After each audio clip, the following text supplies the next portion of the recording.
Assalamualaikum warahmatullahi wabarakatuh. Selamat pagi anak-anak, ibu harap kalian dalam keadaan sehat walafiat. Sebelum memulai pembelajaran, marilah kita berdoa terlebih dahulu. Berdoa mulai. Berdoa selesai, amin. Apa kabar anak-anak?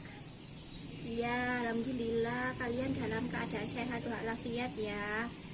Oh iya, sebelum kalian datang ke sekolah, apakah sudah sarapan? Ya, alhamdulillah semua sudah sarapan, jadi harus semangat ya. Oke, minggu lalu kita sudah belajar mengenai adik Simba. Sekarang kita akan belajar tema 8, lingkungan sahabat kita. Subtema 1, manusia dan lingkungannya. Kita akan belajar mengenai cerita rakyat. Ada yang tahu cerita rakyat itu apa? Iya, cerita rakyat adalah cerita yang tumbuh dan berkembang di suatu daerah tertentu sejak zaman dahulu, yang berkembang secara lisan dan tidak jelas pengarangnya. Nah, itu tadi pengertian cerita rakyat. Cerita rakyat juga memiliki unsur intrinsik. Ayo, siapa yang tahu unsur intrinsik itu apa? Ibu akan menjelaskan unsur-unsur intrinsik yang ada di cerita rakyat. 1. Tema.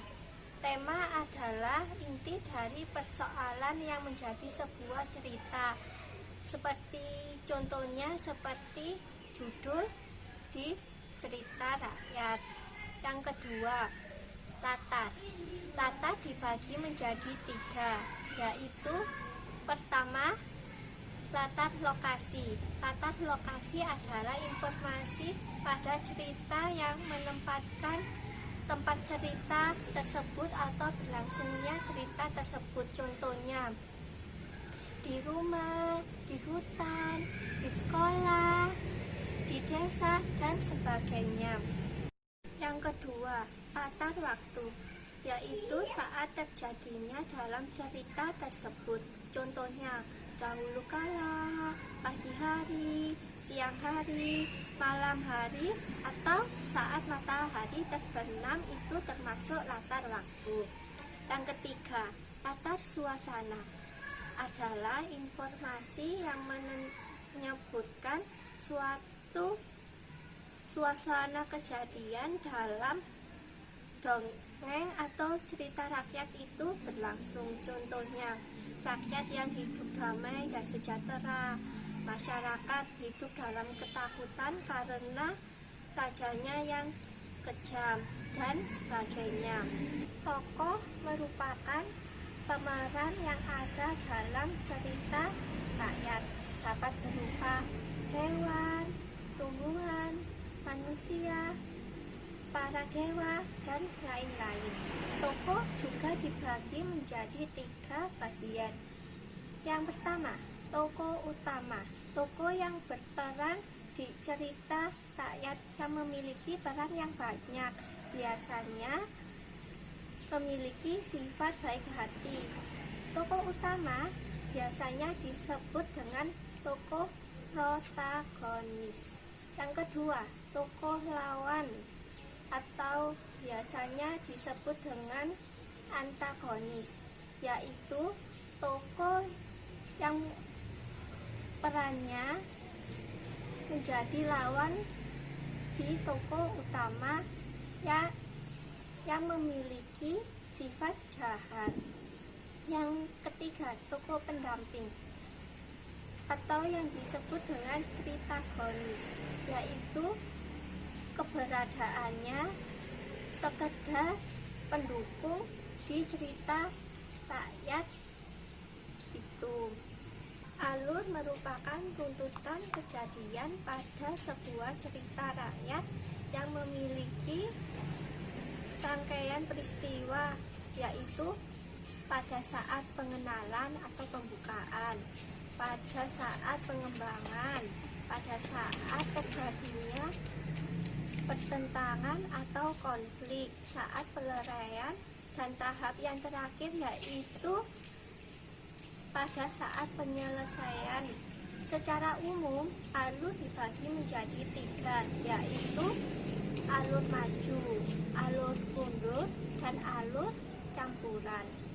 Yang kelima, sudut pandang, yaitu bagaimana cara menulis menempatkan dirinya di sebuah cerita. Dengan kata lain, dari sudut mana penulis memandang cerita tersebut. Sudut pandang juga dibagi menjadi 2. Yang pertama, sudut pandang orang pertama, yaitu penulis berperan sebagai tokoh utama atau sebagai tokoh yang memiliki peran penting dalam cerita tersebut.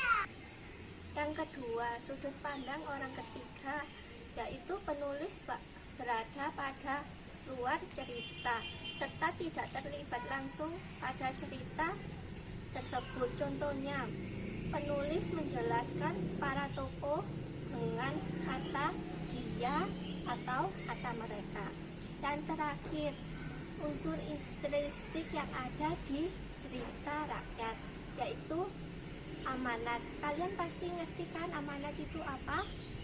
Ya, amanat adalah nilai yang terkandung dalam cerita itu dan memiliki pesan yang akan disampaikan kepada pembaca.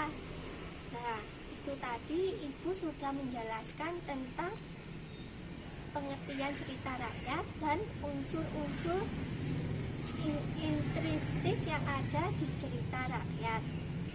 Nah, untuk mengetahui kalian sudah memahami penjelasan Ibu tadi, Ibu memberikan contoh sebuah cerita rakyat, yaitu Malin Kundang. Kalian perhatikan baik-baik ya. Kisah ini terjadi pada zaman dahulu di pesisir pantai Sumatera Barat. Dikisahkan ada sebuah keluarga yang hidup dalam kemiskinan. Untuk mengubah nasib, sang ayah pergi merantau, meninggalkan istri dan anak laki-lakinya yang bernama Malin Kundang. Hingga bertahun-tahun lamanya, sang ayah tak pernah pulang. Meskipun sedikit nakal, Malin termasuk anak yang cerdas. Setelah Malin dewasa, dia merasa kasihan kepada ibunya yang kerja membanting tulang sendirian. Malin pun memutuskan untuk pergi merantau agar bisa menjadi orang kaya. Melihat tekad Malin yang kuat, sang ibu tidak tega untuk melarang. Dengan berat hati, sang ibu mengantar kepergian Malin. Setelah Malin pergi, tinggallah sang ibu seorang diri di gubuknya yang reot. Setiap hari, ia memandang ke laut sembari memikirkan nasib si Malin. Malin telah begitu lama meninggalkannya, namun tak pernah sekalipun memberi kabar. Setiap hari, sang ibu berdoa agar Malin Kundang bisa pulang dengan keadaan yang sehat. Suatu hari, sang ibu bertemu dengan nahkoda kapal yang dulu ditumpangi Malin. Nahkoda itu bercerita bahwa Malin sekarang telah menjadi saudagar kaya, memiliki banyak kapal dagang, dan telah menikah dengan seorang putri bangsawan. Kabar itu membuat hati sang ibu menjadi bahagia dan ingin segera berjumpa dengan anaknya. Setelah lama menikah, Malin dan istrinya melakukan pelayaran ke kampung halaman. Mereka menggunakan kapal yang sangat besar serta awak kapal yang begitu banyak. Sesampainya di dermaga, Malin disambut oleh penduduk desa. Sang ibu menanti dengan wajah penuh kebahagiaan. Setelah kapal berlabuh, Malin dan istrinya segera turun ke pantai. Tiba-tiba saja, Malin dipeluk oleh seorang wanita tua berpakaian compang-camping. Betapa terkejutnya Malin saat mengetahui bahwa wanita itu adalah ibunya. Ibunya terlihat begitu tua dan kotor. Malin merasa malu memiliki ibu seperti itu. Malin tidak ingin istrinya tahu bahwa wanita tua itu adalah ibunya. Sekuat tenaga, Malin mendorong sang ibu hingga jatuh dan mencaci makinya. Malin berkata bahwa ia tidak memiliki ibu yang tua dan kotor seperti itu. Kemudian Malin memberi perintah kepada awak kapalnya untuk berlayar kembali. Sang ibu hanya bisa menatap kapal anaknya yang semakin jauh berlayar. Dengan air mata berlinang, sang ibu berdoa kepada Tuhan. Ya Tuhan, apabila dia bukan anakku, aku akan memaafkan perbuatannya.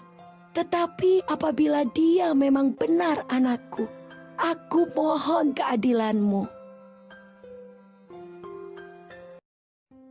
Doa sang ibu dikabulkan. Badai yang begitu dahsyat datang menghadang. Kapal Malin hancur berkeping-keping karena menghantam batu karang. Istri dan semua awak kapalnya tak tertolong. Malin terdampar di daratan dan berubah menjadi batu. Itu adalah hukuman yang harus diterimanya karena durhaka kepada ibu. Nasihat dari cerita ini adalah, sebagai seorang anak, kita tidak boleh berlaku kasar kepada ibu, karena ibu telah melahirkan dan membesarkan kita dengan penuh kasih sayang. Itu tadi cerita rakyat yang berjudul Malin Kundang si Anak Durhaka. Kan tadi Ibu sudah menjelaskan unsur intrinsik yang ada di cerita rakyat. Ibu beri waktu kalian untuk mengerjakannya ya anak-anak. Sudah selesai semua? Iya, kita bahas bersama-sama ya. Unsur intrinsik yang pertama, yaitu tema. Apa? Iya, temanya dalam cerita rakyat Malin Kundang yaitu kedurhakaan terhadap orang tuanya. Sedangkan tokoh Malin Kundang dan Ibu Malin Kundang. Malin Kundang berperan sebagai tokoh protagonis dan antagonis. Ayo, siapa yang tahu kok memiliki dua tokoh? Ya, karena pada awal cerita Malin Kundang baik hati dan penurut kepada ibunya. Setelah dia sukses, dia menjadi jahat dan kejam kepada ibunya. Sedangkan Ibu Malin Kundang memiliki watak yang baik hati dan penyayang, yaitu bernama protagonis. Dalam cerita rakyat Malin Kundang memiliki alur maju karena ceritanya itu bertahap dari tahun ke tahun. Selanjutnya, latar di cerita rakyat, yaitu ada 3. Latar tempat di pantai, yang latar waktu siang dan malam, hari. Yang ketiga, latar suasana, yaitu di mana anak-anak? Ya, bahagia dan menyenangkan, itu menyedihkan. Yang kelima, sudut pandang. Sudut pandangnya apa? Ya, orang ketiga. Karena dalam cerita rakyat Malin Kundang si Anak Durhaka, sudut pandangnya itu penulis tidak mengikut sertakan dirinya dalam terjadinya cerita rakyat itu. Yang terakhir, amanat. Kalian pasti tahu kan amanatnya apa? Ya, amanatnya adalah kita tidak boleh durhaka kepada orang tua, terutama kepada ibu yang sudah melahirkan kita. Walaupun kita sukses, kita tidak boleh semena-mena kepada orang tua kita yang sudah membesarkan kita, mendidik kita, dan merawat kita. Nah, itu tadi kita sudah belajar tentang unsur intrinsik yang ada di cerita rakyat. Selanjutnya kita akan belajar tentang kegiatan ekonomi yang ada di Indonesia. Hayo, kegiatan ekonomi mata pencarian yang ada di Indonesia apa aja anak-anak? Ya, contohnya pertanian, perdagangan, perikanan, perkebunan, dan pertambangan, dan masih banyak lagi. Nah, itu tadi kegiatan ekonomi yang ada di Indonesia. Selanjutnya, kalian pasti memiliki teman yang beda ras, beda agama, beda kebudayaan, beda asal kan? Iya, kita di Indonesia memiliki berbagai banyak kebudayaan yang ada di Indonesia. Jadi kita tidak boleh membeda-bedakan teman kita yang kebudayaannya berbeda dengan kita. Kita hidup di Indonesia harus saling menghormati. Itu tadi kita sudah belajar unsur intrinsik yang ada di cerita rakyat, kegiatan ekonomi yang ada di Indonesia, dan toleransi. Maka sudah paham anak-anak? Ya, alhamdulillah. Apabila kalian masih belum memahami materi yang telah Ibu berikan, kalian bisa menemui Ibu nanti di kantor atau pada pertemuan besok ya. Sekian pembelajaran dari Ibu. Wassalamualaikum warahmatullahi wabarakatuh.